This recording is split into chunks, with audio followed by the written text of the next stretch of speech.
Hello viewers, welcome to MBTV, Weekly Property Roundup. We bring to you top developments from Indian real estate space, which is going to have a lasting impact on you as consumers. I'm Prasoon Kumar, Marketing Head of Magic Bricks, and with me is Jayshri Kurup, Senior Real Estate Journalist and Editor-in-Chief of MBTV. Welcome, Jayshri. Thanks, Prasoon. So we saw a lot of action happening last week and have picked up some top actions from there, which are going to directly impact consumers. So let's just discuss those. Yeah. The first one is all about consumers, where RBI has now gone ahead and is allowing one-time restructuring of loans that individuals have taken. Given the challenges that COVID has presented and the hardships that have come after that, this is a much welcome step from RBI, isn't it? Yes, absolutely. And Prasoon, remember that we have been saying all along that continue paying your EMIs and keep challenging the system to take care of your problems. And for those consumers who have consistently been paying their EMIs, they can restructure their loans because all kinds of loans, gold loan, education loan, home loan, personal loan, consumer durable loan, car loan, everything has come. But and loan against securities, which means that if you either took a home loan or you took a loan against property, both of those can, in our domain, these are the two critical things which you can restructure. If you have multiple loans running, you can restructure all your loans so that you're able to pay those back as well. And I think this is a very welcome step, Prasoon. And I think one of the best moves by the RBI so far. That's right. And moratorium has helped during the peak of COVID crisis, and now this move is definitely going to ease some challenges for consumers. Yeah. And not only consumers, but we now do see all the steps that were being taken for real estate industry also getting materializing now, where close to about 15 proposals as per finance ministry of stressed NBFCs and HFCs worth approximately 6,400 crores are now sanctioned out of this new Atmanirbhar Bharat 30,000 crore fund that was set up. So quick action you see now on ground? See, there are multiple funds that had been announced. The important thing is that each of these funds are now seeing action on the ground. First, we saw that the 25,000 crore alternate investment fund, that roughly about 8,000 crores had been lent out of that. Now, this Atmanirbhar Bharat fund was what the finance minister announced soon after the lockdown, and we hadn't seen much action on the ground. And somewhere this also has come up. So for it's almost as though you have to give more funds to protect the banking system. And let me put this in perspective. The HFCs and NBFCs are what lent to the real estate sector in a very big way. After the IL&FS crash, we did see that there was a lot of panic. The HFCs, NBFCs could not raise funds. There was a pullout of funds and so on. So unless that came back, the real estate industry needs short-term capital at various stages. Unless there is a systematic way of giving that fund to them, the industry itself will go into a loop. And that's what they're trying to avoid. So it's actually protecting the real estate industry and making sure that work goes on the ground. Absolutely. And I think since banks were a little too slow or in some ways reluctant as well in lending to real estate, HFCs and NBFCs were primarily what lenders where borrowers were looking forward towards. And this is good news to that extent. Absolutely. Now, moving from here, Jayshri, I think two biggest cases of delayed delivery and defaults, which have been impacting the real estate industry, have been Amrapali and Jaypee.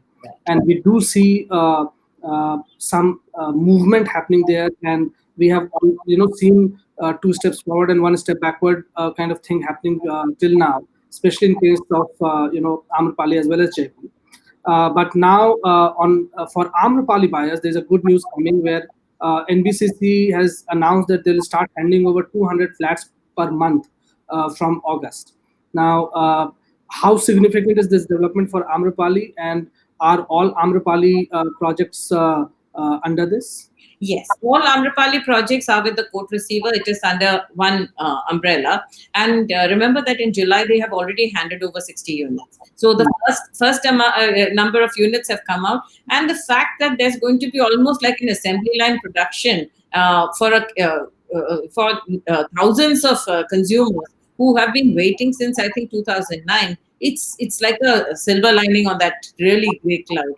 Um, of course, there will be some who have to wait longer, some are getting it faster. But the fact is that once it starts, the momentum of it carries through. And what the court receiver told us, Mr. Venkatramani, in a conversation told us, is that till the last consumer gets his house, they are not going to let up. So there is a lot of hope in this delivery, and I think it is very positive news. Wonderful. And moving to Jaypee, again, in case of Jaypee, we had been seeing a lot of delays happening even after the projects were awarded to NBCC. And last week we covered that construction had not yet begun, and a lot of buyers were complaining about that. Now the news comes in that Supreme Court has transferred all appeals related to Jaypee, which are before NCLAT, to itself to ensure no delay. That's again a positive development. It's a very positive development, and it for two reasons. One is that I don't think the NCLT or the NCLAT has been able to get a grip on the real estate sector. While there have been many other sectors which have benefited from the IBC, but I don't think the real estate sector we have had any success stories, hardly any success stories. But in this case, it was a very complex case, and it was not the consumers who went. And last week we did a show around the Jaypee. If our producer could put the link here, our consumers could see that as well. But we did a consumer show around Jaypee where consumers said that they didn't go to the NCLT. What happened was that the lender was forced by the RBI to go to the NCLT and file for solvency. Yeah. The important thing here is that now the Supreme Court is saying that even after giving it to NBCC, now the NBCC is unhappy that there have been new clauses that have been added, new payouts. If the Supreme Court has to handle it at every point, it has to go back and forth. It says that if you're not able to handle it, we'll just transfer it ourselves and sort it out. It's a relief, Prasun, because remember that Jaypee is almost as contentious as Amrapali, right? So if we can see one more resolution happening, I think it's positive, and clearly the Supreme Court has got its act together. So some positive news. Remember that out there in the market, there are thousands and thousands of consumers in various projects that are stuck. Last week we spoke to the RERA authorities on Saturday. Both the two significant RERA chairmen, Mr. Rajiv Kumar and Mr. Anthony Disa, were talking about what RERAs can do, how they can solve it. The Supreme Court has some resolution has started. I think the direction is positive, but the consumer is at breaking point, and we really need to see how that consumer can be helped. No, that's true, and we have seen that Supreme Court's intervention, at least in case of Amrapali and Jaypee, has helped the projects move towards some sort of a resolution. Though I must admit it's been taking time, and it's not an easy thing to resolve anyway. But it's a welcome move. Now, staying in Noida, Jayashree, a lot of developed sectors, already developed sectors, the sector 74s and up to 79 and so on and so forth, where there are several high rises. Now, Noida Authority is saying that they'll be levying penalty on these high rises who do not have STP or the sewage treatment plant. Now, STP, is it mandatory as per building norms now? And if yes, do these societies, where the societies built before that, what is the challenge issue? The challenges are many, actually, Prasun. STP is a municipal service, and they're decentralizing it, which means that high-rises have to manage their own liquid waste themselves. Now, where the waste management is happening, those units, as of now, have a lower value. And people don't like to overlook a STP, right?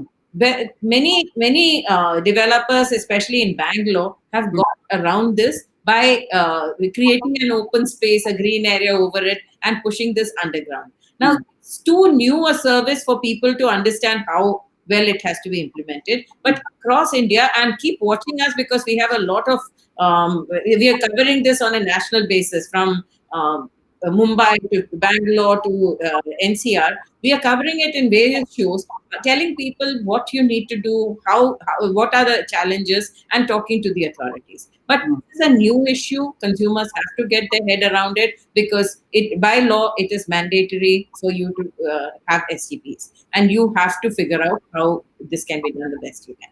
Sure. We have just put up a link of one of our shows done on STP on our Facebook page, so viewers are advised to go through that. We have also put in a couple of links of shows that we have done on Jaypee, the point that we're discussing some time ago, and what RERA is doing, to find a solution for delayed projects. So a lot of consumers have been talking about it, about delayed projects, as you rightly said, Jayashree, that there are many consumers who are suffering across multiple other projects. I do see one such consumer who has just written to us asking for status of Supertech Eco 1. Do we have some sort of an update on that we can provide to Mr. Badrinath Bhatt? Mr. Badrinath, your best bet is to go to RERA. When we spoke to the RERA authority, they did say that there are many projects of Supertech which have come to RERA, and they are trying to resolve it one by one. I think, while the general perception is that RERA gives orders and they are not executable, if you watch our show, RERAs are trying to make sure that projects can be executed, and we see some examples of how RERA is helping consumers come together and finish if the developer is not able to finish. So I would very strongly urge you. You've got a really good RERA authority which is working very well. To your Mr. Badrinath, go to your RERA authority and see if you can get a solution there, and keep watching us, keep raising your issues wherever we can. We will try and resolve them. Absolutely. And if you wish to know how to approach RERA, we had done a program on that. If you go to MBTV, you'll be able to find how to apply to RERA and how to reach out to them as well. And it's not necessary that it should be contentious. UP RERA has a resolution cell where consumer representative, developer representative, and the developer authority, the CREDA is also party to that. CREDA and NAREDCO are working with the authorities. So in the resolution, you may not, if you don't want to go for a fight and you just want it resolved, go to the resolution cell. A lot of consumers have found their solutions there. Yeah, absolutely. Moving on, Jayashree, the last news, important news that had come about was about Center approving construction of about 10.5 lakh houses under PMA Urban. Now, we had spoken about how affordable renting is now getting organized, and now this action on PMAY Urban side on starting construction of houses as well. An overall boost to the industry and demand? Yes, actually, post-COVID, a lot more demand has been generated. A lot of consumers do feel that they want to own that house. And we've also, the Magic Brick survey did show that consumers are lowering their budgets a little bit, but they would like good quality and big enough houses. So the demand for housing actually, I think, has gone up and not down. It's just that consumers will take a little more time to make their choices. The fact is that the PMAY aim was 1.1 crore houses. They have already sanctioned 1.06 crore. At various, the PMAY has, we have been repeatedly saying, one of the most successful urban housing projects that have happened in the country or in many parts of the world. So I think the fact that the sheer numbers that were on the ground has actually wiped out about 75 to 90% of the housing shortfall that we were carrying. Does that mean that we've got enough housing? No, because India is very rapidly urbanizing, and you will find that there is more demand. But combined with the affordable rental housing, which means that when you come to a city, you must have enough rental housing for the consumer to figure out the dynamics of the city. Yes. So together, I think the issues are being addressed. That doesn't mean that the issues have gone away. It's very early days yet, and we will see a lot more innovations that have to come. Absolutely. And for our consumers who wish to know how to approach RERA or FIRA compliant, we have just put in a link of our show on our Facebook page as well below this show. And you can watch that video, and you can do it yourself pretty much. Right. So these were the important developments of this week. Next week we'll again come back with important developments that are going to happen. Keep watching MBT. Thank you so much.